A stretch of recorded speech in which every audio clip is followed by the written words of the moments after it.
Welcome in, Big Blue Nation, to another episode of the Cats Talk podcast. I'm your host, Cameron Johnston. And what do we have here? I don't know what's going on. We have Tyler Britton on the show. I guess he is just our resident football guest. He is back, and you can tell it's time for Kentucky football. Cats just wrapped up their spring practice a couple weeks ago, heading into the NFL draft tomorrow. Tyler, my man, it's good to see you. It feels like it's been a long time. Yeah, Cam, it's been a hot second here. I know we were doing the basketball podcast for a little bit. I had to step away for a little bit, take care of some personal matters. But look, I'm back. It's Kentucky football season here. We got some spring ball going. We got the NFL draft tomorrow. Excited to be back and just talk about football. Yeah, and we're good to have you back because, man, just going one-on-one with Jacob Boyers, it's a tough scene sometimes. I love the kid. Sometimes it's a little bit of a tough scene.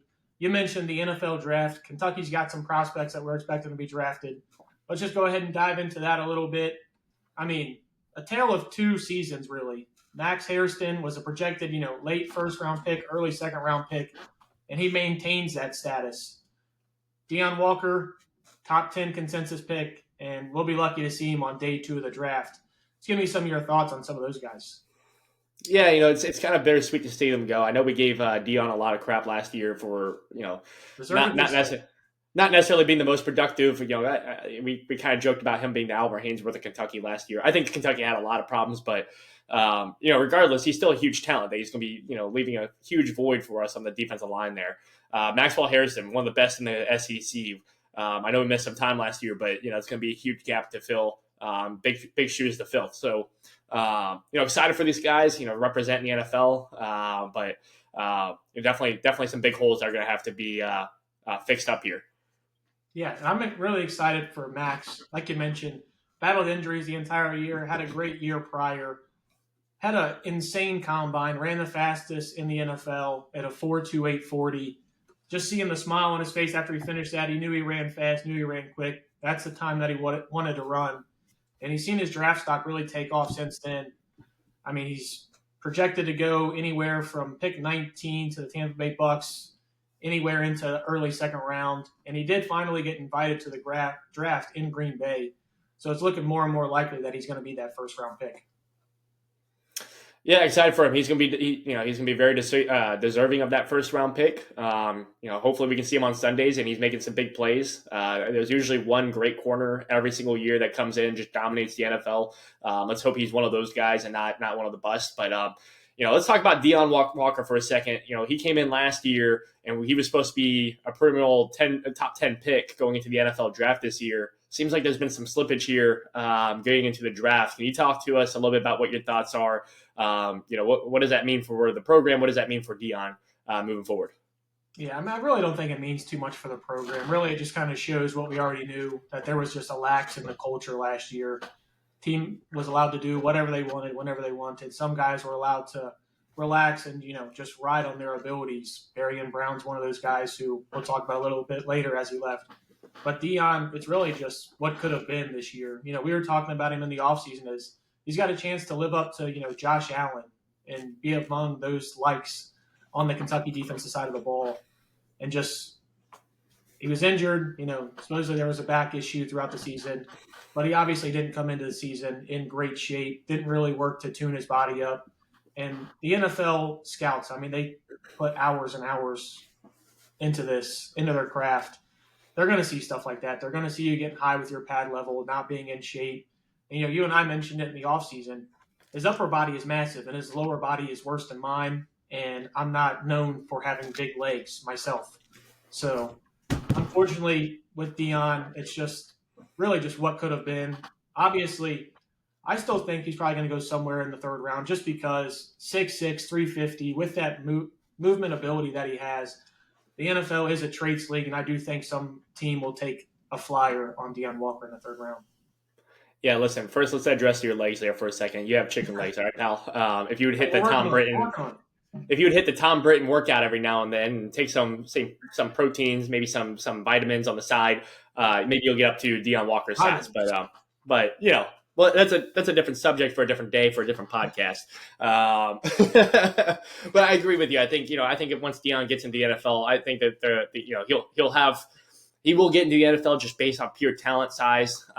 We saw it last year, even the year before. He definitely had the highlights there. He can definitely do what he needs to do to be a good pro. I think if he gets into a program with some good leadership there, I think that the sky's the limit for this guy. That being said, I think the floor is also just as low. So excited to see what he can do. Again, hopefully we have two guys right now who are potentially going to be huge assets to the NFL. Might have really long careers, both of them. So looking forward to seeing that. But on that note, we have some other key departures. Some with every departure we have some additions too. Talk to me about some of the people, the new faces you see coming in, some of the other departures that you think might be impacting the team going into next season. Yeah, before we move off the draft, just, like what you said with Deion Walker, I think you hit it on the head. I think this guy's potential is being a Pro Bowl type defensive tackle, being a Chris Jones type defensive tackle, a game wrecker, a guy who's going to be making $25+ million per season. If he has the work ethic, if he wants to do it. Deion has never been a guy who's lacked the God-given ability. If he takes advantage of it, I see him making a very long career and staying at a Pro Bowl level for quite some time. You also mentioned it just on the flip side. I mean, I could see it in where Deion's out of the league in 3 to 4 years as well. If you get the sophomore year at Kentucky, Deion Walker, this guy's going to be a perennial Pro Bowler. If you get the junior year, Deion Walker, where he's hurt, not working as hard as he should, I could see him being out of the league just as fast as well. But some of those other guys, I mean, we've got a lot of guys to fill, even guys who might not get drafted. Obviously, Jamin Dumas-Johnson probably get drafted on day 3, somewhere in the 5th, 6th, 7th round. And Eli Cox, with the NFL combine that he put up, had a really good relative athletic score. He might be able to sneak into the draft as well. So look for those two guys to hear their name called on Saturday of the draft. But even without those guys, I mean, we're talking, you're missing Zion Childress, Derek Jackson, lots of guys that you relied on for a lot of snaps are just gone, whether that's, talk about the transfer portal losses here in a second, graduation. Team's got a lot of shoes to fill, and we're going to talk about the additions, but it's got me a little nervous because when you rely on that many guys first coming into your program, the culture really can slip, and we saw what happened when the culture slips up like it did last year.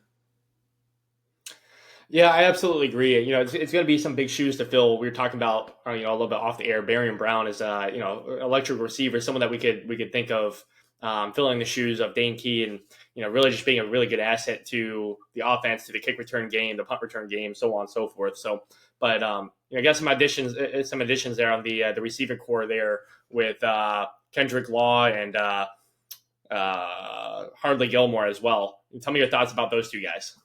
Yeah, I mean, let's start with Hardly Gilmore. I mean, he left. Supposedly it was said that Kentucky allowed him to leave to go to Nebraska, follow the receivers coach with Dane Key up to Nebraska. He got dismissed from the program. I don't know. There's really been nothing to say why he was dismissed from the program. I think it's a really bad look to take him back. I think, we talked about him last season. I love the kid's talent. He's going to be an 18-year-old sophomore, played really well in games where he was given the opportunity. Obviously, we all know we couldn't block to get the ball downfield, but he did make some plays downfield when his number was called. You've got to keep Hardly Gilmore on a short leash. I'm talking like this guy's late for a practice, like dismissed from the team. I mean, it's one of those things. We're talking about trying to build this culture back, trying to get back to, the bring your lunch pail to work, show up with the hard hat on, ready to go. If he's not all in, bought into that culture, I think he's got to be one of the guys that you make an example of. But with that being said, I do love to have him back. I love the talent that he brings. And obviously, you mentioned it, we're going to be losing majority of our receiving core, Barian Brown, Anthony Brown-Stevens, and Dane Key. So we have big shoes to fill. But I do think we went out and did a good job of finding guys that fit roles like that. And I think we did a better job of finding guys that can play slot, can play outside, can work to intermediate games, whereas last year we really just had Dane Key and a bunch of gadget guys. Yeah, kind of going back to the culture there, looking at last year with some of it almost seemed like it was the perfect recipe to be really successful, but sometimes when you have all that talent in one area, sometimes you just get too big of a head and it doesn't perform right. So, hopefully the culture can get reset this year under Mark Stoops and the coaching staff here. Like you said, we're bringing in a lot of new faces. I think of Kendrick Law here as a speedy, versatile athlete here coming in. put up okay stats last year. He was not necessarily like number one guy or anything like that, but I expect him to be a good gadget player on the side for us, and then some other guys on the offense as well. Tell me about some of the other highlight players that you think are going to be good assets here. We have a lot of holes on the offensive side, defensive side. I think of the offensive line that we struggled with last year. Tell me about some of those guys that might be coming on that might be able to fill some big shoes. Yeah, I mean, just to talk about Kendrick Law, like you said, dude, I walked by him at the spring practice. This guy is rocked up, dude. This guy is massive. He's swole. I mean, if I could take the body type that he is and just put myself, the guy is everything you look at. He looks like he's an NFL receiver. And obviously, coming from Alabama, that's NFL pedigree. They churn guys in and out of that program like nobody else. So I'm really looking forward to seeing what he can do. And a lot of these guys, they're just older, and you expect them to come in, work hard every day. Troy Stellato, receiver from Clemson, big program, getting him from. J.J. Hester coming in from Oklahoma, big program. He's a pretty big dude. I mean, he's got him listed at 6'4", but he looks longer than that. He looks like he's going to be able to be your true outside weapon, maybe have a little bit of a catch range to help out Zach Calzada in what might be his 50th year of college football, at least it seems like. And then True Edwards, obviously he's not getting talked about as much from Louisiana Tech. We're still waiting to see if he's going to have any eligibility for this season or not, because as of right now, him and the NCAA are still kind of battling for that.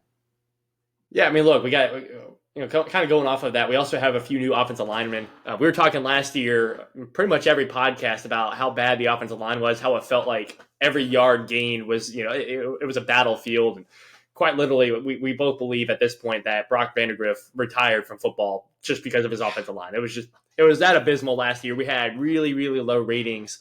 It was a tough scene. So look, we're resetting this year. We got 4 new guys coming in. Their names are really hard to pronounce, so bear with me here.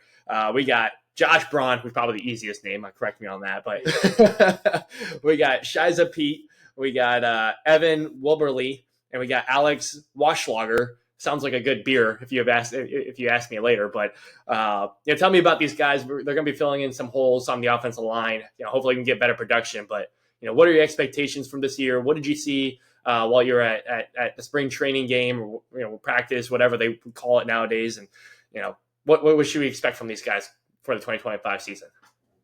Yeah, just expect a lot of experience. A lot of these guys have played high caliber football. I mean, I first ran into Shai as Pete when he was on a visit at the Kentucky-Arkansas game. Don't really want to talk about that game because that didn't really go in our favor. Cal came in and gave us a loss. Thanks for bringing that up in a roundabout way again, Tom. Like I wanted to relive that game. But I mean, he is 6'8" in all of it. He's got the long hair. He just looks like a tackle. He looks like he's ready to play in the SEC. Same thing with Alex Waschlager. Played at Bowling Green, left tackle at Bowling Green, and he was all conference out there as well. Josh Braun has been playing at Arkansas for the past couple of seasons. He's been great. You just look at him to come in, play right away, and start. Evan Wibberly is the one that's kind of a little bit of an outlier. He's projected to be your center right now. Him and Jagger Burton are kind of fighting for that center spot. Coming from Western Kentucky, where he was really good, but this is going to be quite the step up in competition for him. So I really do expect this offensive line I don't want to say this offensive line to be good or great, but I do expect this offensive line to be a lot better and a lot more improved, because these are Eric Wolford's guys. He got to handpick them this year. And really, this offensive line has to be good for this team to be good. I mean, we obviously mentioned that last year. We had a lot more talent, a lot more of those shiny, flashy pieces, and we couldn't get it done with that offensive line. I expect this offensive line to be a lot better than last year, but I will say it's probably going to take them a little bit of gelling time to get used to. Sure. I mean, as expected. Look, I mean, last year we had the offensive line we had, and it seemed like our run game, there was games where we were absolutely productive. Look, what I'm expecting out of this year is I'm expecting a little bit of, our offensive line getting up here, ball snap. You put hands on the guy, and you push him back, and you drive him back, and you get him down the field. Let's have some good offensive line play. Let's get some protection on the field so our quarterbacks can throw the football. Let's get my Sonia dog in here because she's getting on the pod. Let's have a good, productive year. God damn, I'm tired of this offensive line costing us games. I'm tired of this costing us quarterbacks. We got another quarterback coming in. Keeping that in mind, talk to me a little bit about Zach Calzada here. What do you expect from him this season? I mean, really, you just expect him to be your stop guy. I mean, you really just want him to – we were talking about a little bit off air. You expect him to be that bridge gap to let Cutter Boley develop for another year. We saw a lot of good flashes from Cutter last year. but I don't think he's ready to take over for this team yet. And Zach Calzada, hopefully, in the NFL you hear of the bridge guy, the bridge quarterback to get you to next year when you have maybe a better pick or the quarterback class is a little bit better. Zach, he's played a lot of SEC football already, Texas A&M and Auburn. Went to Incarnate Word as well right after the number 1 pick tomorrow, Cam Ward. So for Cutter to sit behind him, a guy who's played that much football, I think it's going to be good for him. Obviously, I don't think Cutter really got to learn much last year. He played behind Brock, who really didn't have much experience either. And when he was thrust into action, it was just, hey, here's the football. We can't pass block. Get it out and hope to God it works well. And it actually did there at Texas. He had a great game at Texas. Then, next time out comes back out and he looks horrible against Louisville. So really, I'm just expecting Zach Calzada to be that perfect bridge guy. Maybe like a little bit like a Teddy Bridgewater type. Just get you through the season, not be the reason you're losing games, but also he's probably not going to be the reason you're winning them either. Yeah, look, I'm in total agreement with you there. I think Cutter does need a good season to be able to sit back and actually watch good quarterback play. Not anything against Brock Vandagriff. I'm not going to give him – I'm not saying he played great by any means, but I'm not going to give him the fair shake there with the offensive line play we had last year. You had no time to throw the ball. I mean, even our screenplays were getting blown up, and you're not even supposed to have the ball for more than a second in your hand. So, let's get Cutter another year on the bench there with the clipboard. Hopefully, he can actually watch some play develop. And look, I mean, we saw it from Shedeur Sanders last year or the last couple of years. He didn't really have the best offensive line play, but when he did have the protection, he was able to learn from that experience to actually be able to throw the football out quick and efficiently to the guys outside. Helps to have Travis Hunter, but we got some dudes too on the outside. That's where I was going to go. Helps to have Travis Hunter, but let's not pretend like we don't have some athletes on the outside. So, and we'll be playing some competition out there where the guys outside that we do have should be able to get open easily. So, you kind of alluded to the spring training that you were at. Tell us a little bit about that. What did you see as an overall vibe and environment down there? What should we expect coming into the season, just based on what you saw? Yeah, I mean, you keep saying spring training, so you keep making me think I'm talking baseball here. I just do want to shout out, how about the Kentucky Wildcats beat Louisville, run-ruled them yesterday, 17-5. Great win for the Batcats. They're starting to really turn it around. Beat Tennessee last weekend, took the series from them in Knoxville. Shout out to the Batcats. I know we don't cover them too much on this podcast, but that spring game, spring practice, it was a terrible environment. Everything about it, it was poorly ran, poorly managed. They gave you 2 weeks notice of when it was going to be. They were competing with a Keeneland Saturday. They made it at 10 a.m. Everything that could have gone wrong during that spring practice that didn't have to do with the guys that were on the field could have. From Mark Stoops, from whoever does event management for Kentucky football, whoever does marketing for Kentucky football. It was really just putrid. That's really the easiest way I can say it. And as a guy who would love to work for the university, I know saying this is probably not going to help with that.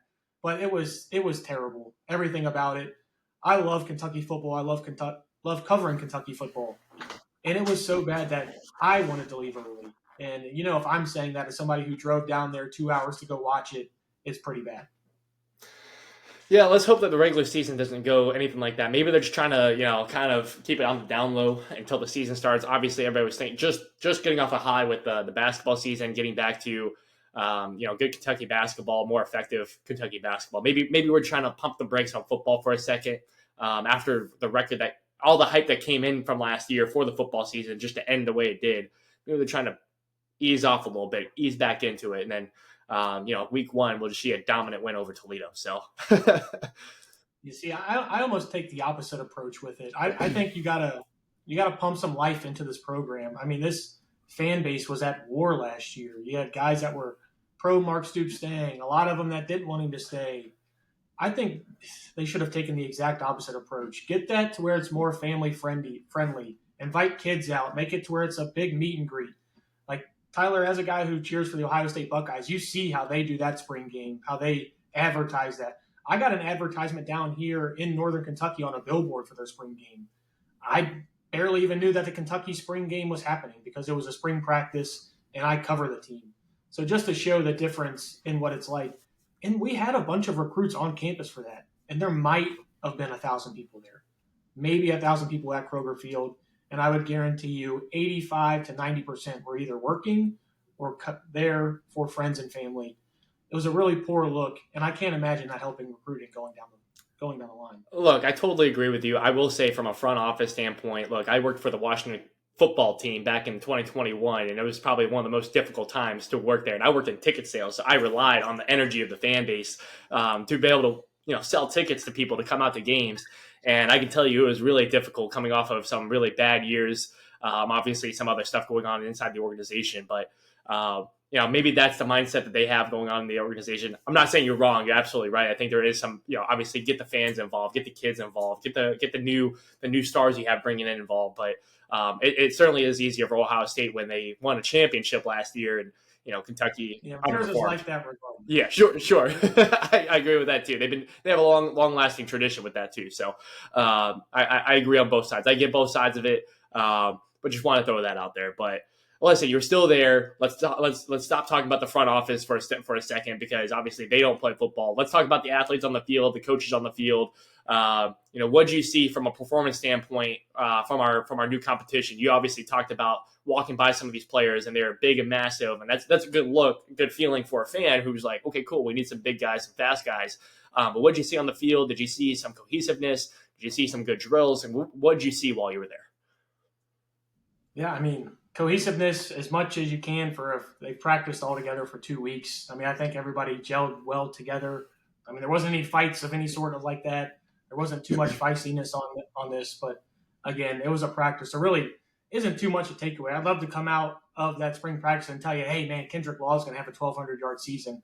But just the way they ran it and the way they executed it really isn't too many storylines to take away. I mean, Kendrick did, like I said, he looked rocked up. He looked huge. This offensive line does look a lot bigger just from left tackle to right tackle. They look a lot scarier getting off the bus. But, again, off the bus doesn't really win you football games. I thought Dante Dowdell, the running back from Nebraska, he's supposed to be more of our short yardage / goal line back. I thought he did show a little explosiveness in the spring practice. Granted, a lot of the people weren't playing in the spring practice. Like, we're going to mention Willie Rodriguez. You know my disdain for Willie Rodriguez and what that stains back to. He didn't practice. A lot of these guys really didn't suit up. So it's hard to give you a real good feeling when almost half the roster didn't participate. That's fair. I mean, look, it's still very early on. I try not to take the spring practices, spring games with too much of a grain of, with too much, emphasis on the season. But, it is a good starting point to see where they're at. We're coming in with a lot of new guys, a lot of new faces. And we were talking about it a little bit earlier, alluding toward it earlier, and we were talking about it a little more off air. We have a lot of new guys. This is almost a reset for Mark Stoops and his coaching staff going into the season. It's going to be a culture change. Do you see, improvements going into the season now with all this NFL talent going, but a whole bunch of new faces coming in? What improvements do you see? What are your expectations for the year? What's your early thoughts going into the year here? Yeah, I mean, as crazy it is to say, is I think this team will be a lot better. I think this offense will be a lot better. I think the defense will take a step back. I mean, obviously you're losing a first-round corner, all SEC defensive tackle, all SEC linebacker. So the defense is going to take a step back, and I fully expect that. But, I mean, I think if you remember us talking last year, that defense didn't perform like that all the time either. The game against Florida, they were really bad. The game against Louisville, they were horrible. I mean, nobody showed up in that game against Louisville. It's weird to say, but I think the team is actually going to be better, but better might result in a 5-7 record. And honestly, if I told you 5-7 now, like we'll go through a little bit of the schedule later, 5-7 might be you're stealing a couple games. I think best case scenario for this team, it's probably 6-6. And it really sucks because I hate saying best scenario is 6-6, but honestly, I think that's kind of what we're looking for. Yeah, I mean, like you said, we'll jump into the schedule here in a second, but I'm kind of in the same boat there. Look, I'm saying I don't think it's not going to be hard to go better than 4-8, but it's going to be really hard to go 5-7 if that makes sense. I think that we'll have some new faces out there. I think that the energy will be brand new. I think Mark Stoops has something to prove for himself and to the fan base. Now, look, I mean, there's some changes on offense and defense. We're missing a kicker now. Alex Rayner's gone. I think that there's going to be, there's going to need to be some improvements on both sides of the ball, continuing from last year. If you could change one thing, or if you could improve off one thing from last year, what would that look like on offense and defense going into the season? I just want to touch on the energy that you should be getting from the coaching staff. I mean, let's just call it how it is. Last year was a dumpster fire. You had off-field problems. You had on-field problems. You were supposed to be a team that was loaded with talent. We talked about all offseason how this fan base was so excited. All the guys that have been developed in the program, Deion Walker, Max Hairston, Barian Brown, Dane Key, all these guys that had come through the ranks, and now it's their junior and senior season, and you're ready to make a big jump. You get the 5-star quarterback from Georgia, and like you mentioned, you go 4-8, and that includes a win over a top 10 Ole Miss team on the road. That includes a 1-point loss to a Georgia team that you probably should have beaten. With all those things going wrong, you still found a way to be 4-8. And if Mark Stoops doesn't have a fire this year, something to prove, everybody wanted them gone. You wanted them gone. I would like them gone. There's other guys that, I think can fill the role right now and lead us into a better spot for the new college football that's changing with the NIL era. It happens every time. But I think there's so many guys that could do it better. And if he doesn't have that fire lit in him, I don't know what will. So just speaking on that, this coaching staff has a lot. It sounds like you just had a Walschlager. Might have just had too many Walschlagers. Yeah. But like you mentioned, I think something that this team can improve on, and something I really do expect them to improve on, is goal line situations and 4th down short yardages. How many times were we watching a game last year and we saw them 3rd and goal, 4th and goal from the 2, and they just can't punch it in because we didn't have the back to be able to do it, or we didn't have the offensive line to be able to get that push. I expect, especially with the addition of Dante Dowdell, Josh Braun, Wolfschlager, you mentioned, Shias Pete, another year of Jagger Burton getting better. Jalen Farmer was actually pretty good last year, and I expect him to start as well. I think that's a spot where they're going to be better. You mentioned we're going to be losing Alex Rayner. Hopefully we don't need him to be taking as many 16-yard field goals and 24-yard field goals and stuff like that. I think especially on the offense side of the ball, short yardage situations and goal to goal, I think this team will improve a lot. You know what's crazy about that is last year it didn't make sense why we couldn't get those 4th and 1s, those goal line stances. Most of the time, take away the quarterback sacks, like we were averaging a good chunk of yardage every single time we ran the ball, even against the toughest competition. For some reason, we just couldn't get 1 yard, and it was insane to me what was happening with why we couldn't get that. So I agree with you. If we can get one yard there, that'll definitely help. You see teams in the NFL like the Eagles who are always successful on 4th and 1 goal line situations. I'm not saying we have to be that dominant, but if we could put a better effort, so that way it's more of a 50-50 shot instead of what feels like a Hail Mary 10% shot. I think that would go a long way, and one, keeping our kicker off the field and actually getting 6 instead of 3, but also just keeping our offense on the field a little longer, keeping our defense off the field. I think too many times last year where we were demoralized from a 4th and 1 where we couldn't get it, and then our defense gets put on the field, a short field behind us, or we just go 4 and out, and then we have to give the ball back, or a 3 and out, and we have to give the ball back. So too many times where our offense wasn't productive on the short distance situations, like you mentioned. What about the defense? What do you think needs to be improved from defense to make sure that we are successful going in 2025 here? Yeah, one last thing just on the short yardage, just remember the amount of games in which that played a big factor. I think of Vanderbilt. The Tennessee game, the Vanderbilt game, the Georgia game. I mean, there were so many games where that was such a prevalent part of the game and just changed full momentum. Even the Auburn game as well.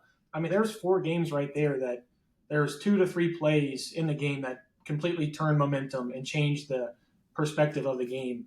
And, I mean, maybe if you just switch this offensive line with this year's, maybe that changes the whole entire season. I don't know. There's certain things like that happen consistently throughout the year that can change the course of an entire season. I agree. Yeah. Yeah, and then speaking on the defense, I really don't know if this defense is going to improve. I mean, the only thing I would like to see from this defense is just be more technically sound. There were so many blown coverages last year in a secondary in which you had guys that had been here for a little while. Like you mentioned, Max obviously didn't play a lot, but you got guys returning, DJ Waller, JQ Hardaway. If I was going to pick, my guy that, I was going to stand on the table and, bang the gavel for, it's going to be JQ Hardaway. I think he's going to have a great year as our cornerback 1. I'm expecting a lot from him. And I just can't have so many, blown coverage on the back end. Felt like we were giving up lots of big plays, lots of chunk plays. And I expect that to really, kind of stop. We've had the same defense coordinator for a while. Just have to get it together in that aspect. That's the only way I'm looking to improve on the defense side of the ball because, like you mentioned, talent-wise, we're going to be losing a lot, specifically on defense. Sure. Well, why don't we jump into the season schedule here? We're just talking about how we were going to be playing Toledo to start off the season. Got some good matchups. really around. But like you said, it's going to be a competitive matchup. It's going to be a competitive season. I feel good if we can go based off right now, and we'll make our guesses later. But based off right now, just pre-look at the schedule. We got Toledo, Ole Miss, Eastern Michigan, South Carolina for our first 4 games. How are you feeling for the start of the season with such a young team going into a season? Obviously, the first 3 games are home, by the way. The Toledo, Ole Miss, and Eastern Michigan. Yeah, I mean, I don't know if you remember this. We were a lot worse at home last year than we were on the road. Outside of the cupcake games that you should win, I would love to see this team finally start winning some SEC home games. That would be a nice change since we haven't done it for over 2 years. But I was talking to you off air about it. Toledo's been a good football program for the past couple of years. They keep producing NFL talent. Think of Quinyon Mitchell going in the first round of the Philadelphia Eagles. Darius Alexander, their defensive tackle, is going to hear his name called pretty early on Friday afternoon. I don't expect that to be an easy win. I do think they will win that game. Ohio U, who we kind of beat the brakes off last year, was that we were able to take care of them, and they took care of Toledo pretty handedly as well. So I would expect to win that game. Ole Miss, I don't think Ole Miss is going to come to Lexington and just allow us to win a game. I really don't, especially after last year. Our game last year kept them out of the playoffs. If they beat us and take care of business, they were in the playoffs. So I think Lane Kiffin's going to have a couple of tricks up his sleeve, and that game's probably going to get real ugly for us. So, in Eastern Michigan, I mean, you have to start off 2-1. If you don't start off 2-1, the season's already a failure, in my opinion. Yeah, I'm in agreement there. I think we should be able to beat Toledo and Eastern Michigan. I'm not going to say with ease, or at least not with Toledo, just for the exact reason you mentioned. Toledo's gritty, man. Toledo's one of those teams. They didn't win the MAC last year, but it's like a town. Gritty little town. It's something about my hometown, man. I don't know. I'm not even a Toledo fan. I was more of a Bowling Green fan back when I was in that area, but it's just something about the area. The people are different. There's something different in the water. Might be the algae up in the Great Lakes. I don't know, but the people are gritty, man. They play some games. They seem to get those random wins every single year. You're just like, you have no business winning that game, and you didn't win they didn't even win the MAC last year. They were even in the championship. It was Ohio versus Miami. Of course, my Bobcats won the championship, but I expect that to be a win for us regardless. It's a home game for Toledo or for Kentucky. Ole Miss, like you said, it's going to be a tough, gritty game as well. It was a gritty game last year. They have some new people, some new faces come in. We'll see, but don't be surprised if someone falls down with a cramp out of nowhere. And then you got Eastern Michigan. Oh, I've been to Eastern Michigan. Their facilities stink. Their team stinks. I've had some friends go to Eastern Michigan. Don't get me wrong. I really like those guys, but at the same time, they're not. They're like the Division 1B team. Like, they're not great. South Carolina is going to be the true test. The first road game of the season. There, we're going to be out South Carolina. It's going to be a tough game. What are your thoughts about that 4th game of the season here? Yeah, I honestly think either that South Carolina or the Vanderbilt game are our only 2 chances of getting SEC wins. South Carolina's losing a lot of NFL talent. Nick Manwari is going to be leaving. TJ Sanders and Kyle Kennard, all guys that played huge parts on their defense. They're going to be losing Raheem Rocket Sanders as well. They're losing a lot. Obviously, you're expecting Lenore Sellers to take another jump as this is going to be a second year starting. But I think that's one to where you're going to know if this program's starting to change and, take that step forward if they really compete down in Columbia and they find a way to win that game. Yeah, I think that's a good take overall. I think, we're going to have some competitive games. I mean, we're looking at the next third of the schedule here, too. We got Georgia, Texas, Tennessee, and Auburn. Those games are going to be tough. They're all SEC teams. Georgia's always a tough team to play against. Texas is coming off a really hot year last year. You got a new quarterback in Arch Manning, who I thought was the better quarterback last year anyway. Tennessee has a new quarterback. They did a quarterback flop with UCLA. Although that was what's that? Nico Amalina. Yeah, pretty much. Although there's a flop there, I still see Tennessee being a good, true, solid SEC team there, and then Auburn to wrap it up. At least 2 of those are going to be home, Texas and Tennessee. Maybe we got a prayer in a couple of those, but it's going to be a long shot. It's going to be a gritty game for both of those. But what are your thoughts for the second third of the season here? Yeah, I mean, for some reason, we always play Georgia tight and close, so I probably expect that game to be tight and close and, down to the wire. Obviously, I expect Georgia to win that game. Texas, I mean, dude, Texas is Texas. There's so many athletes, so many, who knows. By that time, that'll be Arch's, fifth or sixth game starting. He might be finding the groove with his receivers as well. I don't see a chance in which we win that game either. And to Tennessee, I mean, even without Nico, they always find a way to produce a good quarterback, or at least a quarterback that produces well in their system. Think about Hendon Hooker. You think about Josh Dobbs. I mean, even Joe Milton as well. I mean, they just consistently have guys that are at least good college quarterbacks and are able to run their offense how they please. So in that stretch, I see Kentucky going 0-3 as well. And unfortunately, even Auburn and Florida beat the brakes off of us last year, and they're only getting better. DJ Lagway's returning. He's going to be a sophomore. Their running back that had, 5 touchdowns on us, set the freshman record for touchdowns in a game. He's going to be returning for a sophomore season as well. And same thing with Auburn. Auburn's only going to get better. I think that's 2 losses again. Yeah, it's going to be a tough middle stretch of the season. This is where I think that you and I are going to be struggling on podcasts to find positivity with each other. But I'm already struggling for positivity. It's still 5 it started away. with the spring practice for you. But at least by then, maybe we'll be talking about Kentucky basketball and starting to get hyped up for that. I don't know. But it'll be around the corner, so yeah. I can get. But I mean, following the Gators game, we will be playing at home for our last home game against Tennessee Tech. Let's go ahead and get a good dub on that one. I don't see that being too much of a problem. Again, not taking anything for granted, but hopefully it doesn't. But look, at the game I have 2 games circled, obviously on our calendar. One of them is the Louisville game to finish up the year this year on the road. But I think the one that I'm looking forward to most is actually the Vandy game because look, we played that game a little too close last year. Obviously, we lost late in the game. There's some we talked about it earlier. The close game, the 4th and 1s, the goal line stances. Like it's pretty much the same team. And I didn't think they were super great last year. I mean, they're going to have the same players coming in, which is going to be a benefit to them. But if we can get some good talent on the field, we can reset on our team. I think that could be a game that we can steal from the SEC. And get a dub this year. That way we don't get shut out from the SEC this year. Yeah, I agree with you. Like I said, there's 3 games that are really circled on my calendar on the schedule for me. It's that South Carolina game, Vanderbilt game, and the Louisville game. Obviously, South Carolina's going to be tough. They still have Dylan Stewart. I mean, that kid was incredible last year. Vanderbilt, Diego Pavia, I think he might be 68 by the time he steps back. That first drop back of the season for Vanderbilt.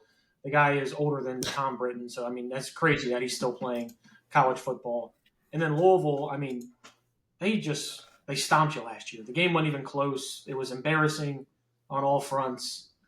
I think you'll be able to tell if this program is taking a step forward or a step back solely based on those 3 games, South Carolina, Vanderbilt. Not that there's any excuse for why we should have lost that game last year against Louisville, but, I mean, look, at the end of the year – all these players were already looking toward the draft. The season was over. It wasn't essentially over. It was over. Not to say like this is going to be the same case here. At this point of the season, if our pre-predictions are somewhat true and we go 0-for-5 for the Georgia through Gators game, we might be out of the playoff or out of the bowl contention altogether. But look, I think we can reset. I don't know if we have the guys right now who are necessarily pro potential at the very moment who are like first round pick worthy, second round pick worthy.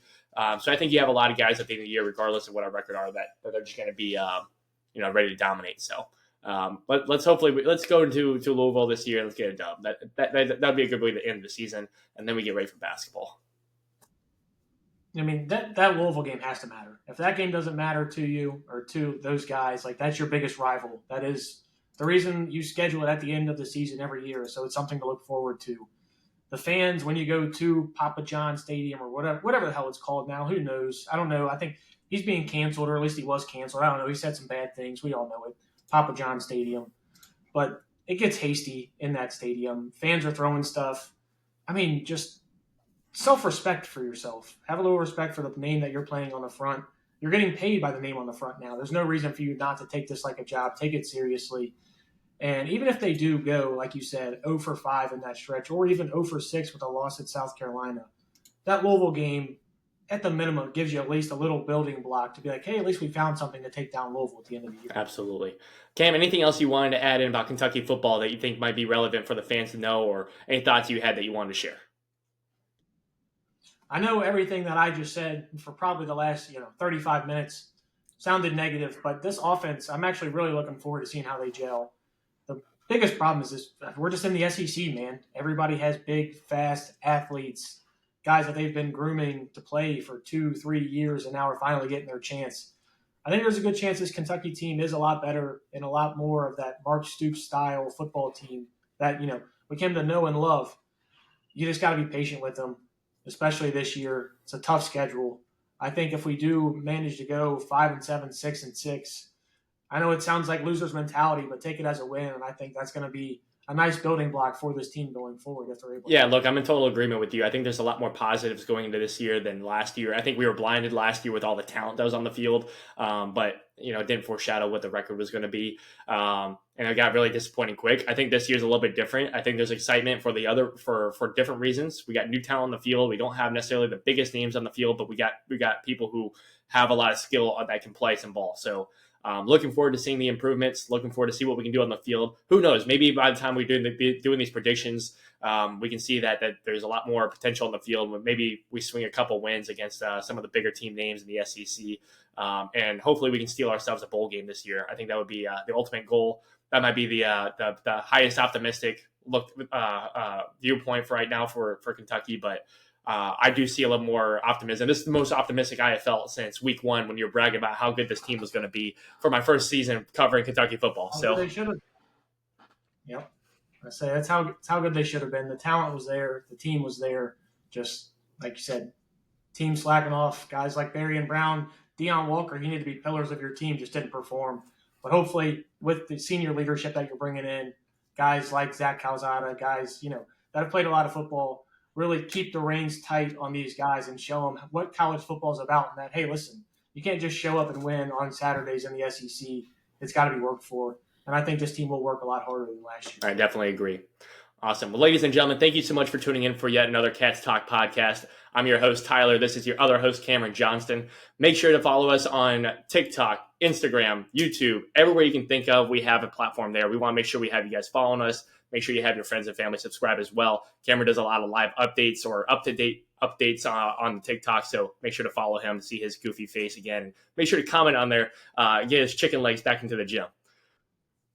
We're working on it. Hey, in all seriousness, good luck to all the Cats this weekend. NFL draft, it's life-changing stuff. Obviously, met Max a couple times. Real great guy, comes from a real great family. I'm really looking to see, how and where he goes.